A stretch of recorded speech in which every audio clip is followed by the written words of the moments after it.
Hello guys, আসসালামু আলাইকুম। আজকে আমি দেখাবো একটা বড় দেশি মোরগ অসুস্থ হয়ে গেছে। দেখেন কেমন করে ঝিম পাড়তেছে, আপনারা দেখতে পাচ্ছেন।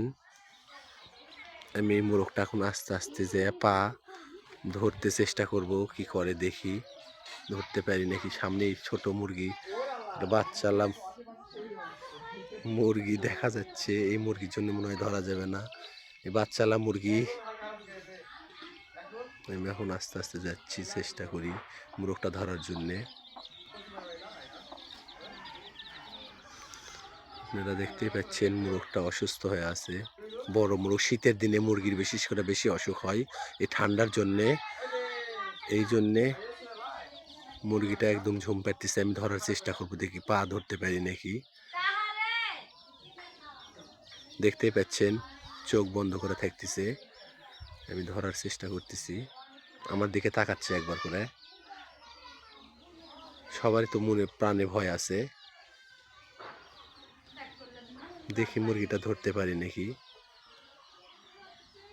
শীতের দিন, খুব ঠান্ডা, ডিসেম্বর মাসে মুরগি ঠান্ডা লাগছে। আমি ধরতে আসছি, চেষ্টা করতেছি ধরতে পারি নাকি। চোখ বন্ধ করে নাকি, দেখা যায় কি হয় মুরগিটা।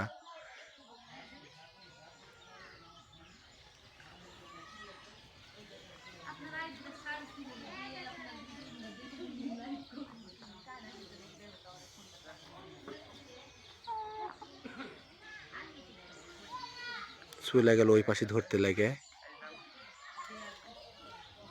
ওই পাশে চলে যাচ্ছে। ধরতে পারতেছি না, চলে যাচ্ছে ওই পাশে। ছেড়ে দেওয়া মুরগি ধরা যায় না, দেশি মুরগি খুব চালাক হয়।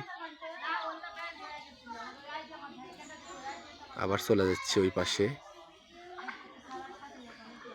অসুস্থ হলে দেখেন কেমন হয় মুরগিটা, কিভাবে হাঁটা চলা করে।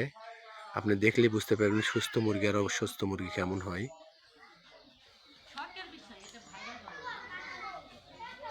সেটা আমি আপনাদেরকে দেখাবো। পরে এই মোরগটা ধরতে পারছি, অসুস্থ মোরগ, আমার ভাইস্তা বউয়ের।